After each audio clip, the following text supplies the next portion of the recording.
Buonasera. A nossa aula de hoje é sobre a teoria austríaca do capital, que é um tema, como eu falei, um pouco pesado, um pouco árido, mas que é fundamental para que se entenda o pensamento austríaco e também para se comparar esse pensamento com as escolas dominantes. Temos aí onde essa teoria foi formulada, a Academia Austríaca de Ciências. Essa é uma foto recente que a gente fez lá. Esse é o jogo de 7 euros?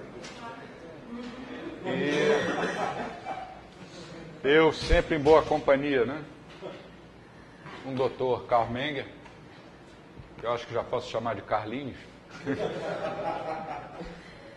E não encontramos na Universidade de Viena, essas estátuas são na Universidade de Viena, não encontramos nem do Reich nem do Mises, encontrei só esses dois quadros, eu consegui tirar essas fotos. Mas em se falando de teoria do capital,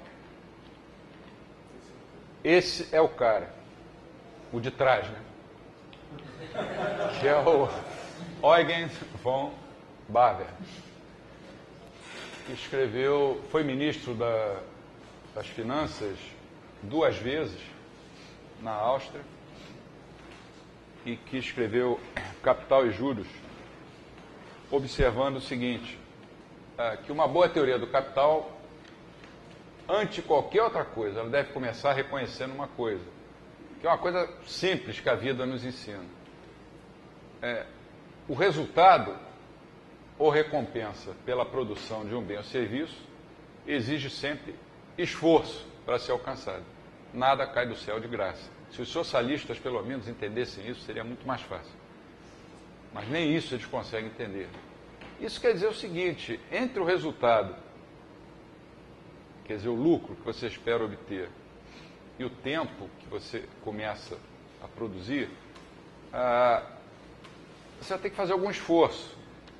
O Nassau Senior chamou esse sacrifício de abstinência. Nassau Senior, o famoso economista final do século XIX. Alfred Marshall e Carl Gustav Cassel de espera. Von Bäver chamou de roundaboutness. Não existe uma tradução em português, mas quer dizer, roundabout você pode traduzir como indireto. Seria a característica dos processos de produção de serem indiretos, ou seja, de terem vários estágios, várias etapas produtivas. E o sueco Knut Wicksell simplesmente chamou de tempo.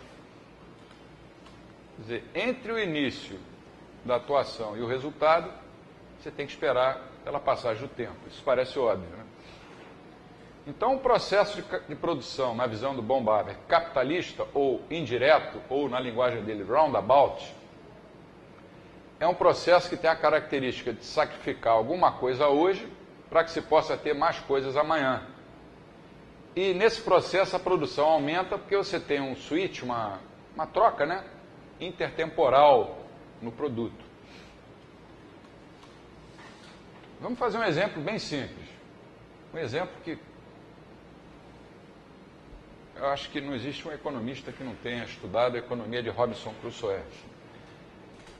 Robinson Crusoe estava sozinho na ilha, antes apareceu sexta-feira, e ele conseguia pescar 3 peixes por dia, da maneira mais antiquada possível. Ele mergulhava, saía nadando atrás dos peixes e conseguia pegar ele com as mãos. E a sua alimentação consistia exclusivamente dos 3 peixes que ele produzia, entre aspas, né? Então ele pegava 3 peixes por dia e comia os 3 peixes, que de noite ele assava e era a alimentação dele. Agora ele toma uma decisão. Em vez de comer 3 peixes, os 3 peixes que ele pescava por dia, ele vai comer só 2. Então vai economizar 1 peixe por dia. No final de 2 dias, ele teria acumulado 2 peixes. Isso ia garantir o consumo para mais um dia. Um dia desse período de abstinência. E aí, nesse dia, ele não pesca. Ele passa o dia inteiro construindo uma rede, por mais tosca que seja, e essa rede vai permitir a ele pescar, em vez de 3 peixes, dos 3 que ele estava acostumado, ele agora vai poder pescar 1 dúzia de peixes por dia. Sem dúvida, um resultado superior ao inicial, claro. Então, ele agora vai pescar 1 dúzia de peixes, 4 vezes mais. Nesse exemplo de uma economia que o Mises chamava de autística, quer dizer, um indivíduo só, a abstinência ou poupança, o que seria a poupança nesse exemplo simples? Aqueles 2 peixes que ele deixou de comer durante os 2 dias para que ele pudesse ter uma reserva de peixes que permitisse a ele passar um dia inteiro investindo. Investir aí significa construir o bem de capital, a rede. Então aquela história, o que vem primeiro? Aquela controvérsia dos keynesianos com os não keynesianos. Primeiro vem a poupança, depois o investimento, dizem os neoclássicos. E os keynesianos, não, primeiro tem que investir para depois poupar. Quer dizer, na verdade, esse exemplo mostra que, primeiro, tem que ver a poupança. Se ele não tivesse resolvido comer menos, ou seja, se ele não tivesse aberto mão de uma satisfação naquele instante ou naquele dia, pensando numa satisfação maior do futuro, ele não teria tido tempo para construir a rede. Então, primeiro, ele teve que poupar, poupando ele conseguiu investir, investindo, quer dizer, construindo um bem de capital, ele conseguiu um padrão de vida melhor. O que separa o agente do seu fim desejado é o tempo, que é uma etapa, é uma série sucessiva de etapas que vão integrar o seu curso, o seu processo de ação.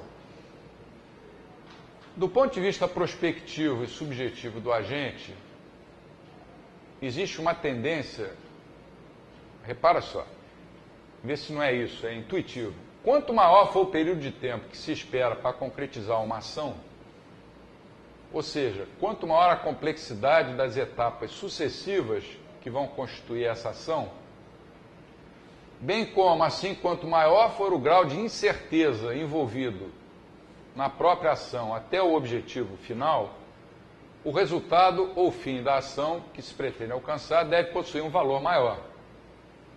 Isso quer dizer que o tempo é um fator de produção, assim como a terra, assim como o trabalho.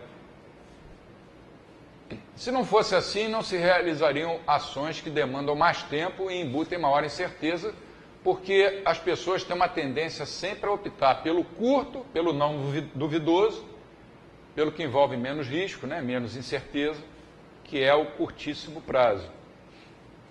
Isso é uma tendência natural das pessoas. Em outras palavras, os seres humanos, em situações semelhantes, sempre desejam alcançar os seus fins da maneira mais rápida e menos incerta possível. E somente vão mostrar disposição para adiar a realização dos seus fins, se eles subjetivamente julgarem que esse adiamento no futuro vai permitir a eles alcançar objetivos de maior valor. A isso se chama de preferência intertemporal.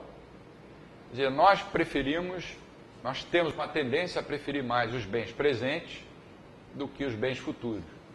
O que nos vai induzir a abrir mão de alguma coisa no presente para poder garantir mais no futuro é o quê? Vai ficar, espero que fique claro em seguida. A taxa de juros, que é a remuneração. Essa proposição que você está explicando vai lembrar exatamente o princípio básico do juro originário. Né? Dos juros originários. Deixa poupar para poder colher no futuro. Né? No futuro. No presente para colher no futuro. Escrevendo de outra forma, os bens presentes são preferíveis aos bens futuros. Ou ainda, o adiamento de uma recompensa no presente vai exigir uma recompensa maior no futuro. Até aqui está tranquilo, né? Agora vamos entrar no capital e os bens de capital. Para o Baumgartner e para os austríacos, um bem de capital é uma coisa muito diferente do que as outras linhas de pensamento definem. chama-se bem de capital a cada uma das etapas intermediárias de cada processo de ação, subjetivamente consideradas dessa forma pelo agente. Mais especificamente, um bem de capital é uma das etapas intermediárias da série em que se constitui todo o processo produtivo desenvolvido pelo agente. É uma das etapas daquela cadeia produtiva, daquela estrutura de capital. E nessa etapa, nesse estágio, você tem ali envolvidas pessoas, quer dizer, mão de obra, capacidade empresarial, terra, risco, fatores subjetivos.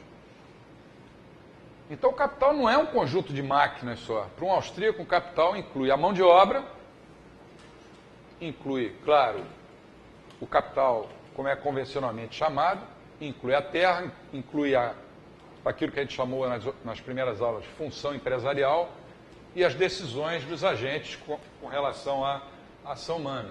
Por exemplo, na produção de um bem automóvel, o chassi é um bem intermediário. Um bem que já embute um valor adicionado, mas que ainda não está pronto para o consumo final. Mas ele vai ser utilizado na produção do automóvel, que é o bem de primeira ordem. Esse chassi já tem algum valor, porque para se chegar a produzir um chassi já houve várias outras etapas na estrutura de capital ou na cadeia produtiva. Está claro até aqui?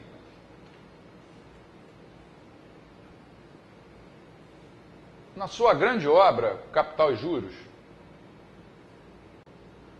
Bombaver dividiu em 3 essa obra. Na primeira parte, ele critica as teorias de juros que existiam na época. Na segunda, ele constrói uma teoria do capital e juros, eu acho que é a parte mais interessante. E na terceira, responde a críticas, em que ele faz uma veemente crítica, refutação às ideias socialistas. Para ilustrar a teoria dos juros e do capital, Bombaver que introduziu uma figura, a mosca de alvo. Pensa num tiro ao alvo, tem lá a mosca, né? Um conjunto de anéis concêntricos para representar a estrutura temporal de produção. A produção de um bem começa no centro desse alvo, pela utilização dos meios originais, que são recursos naturais e trabalho. Então, ele chamava de meios originais os recursos naturais e o trabalho. Com o decorrer do tempo, o processo produtivo vai se espalhando, se espraiando de dentro para fora, e o produto final é representado pelo anel mais afastado. No slide seguinte vai aparecer essa mosca de alvo.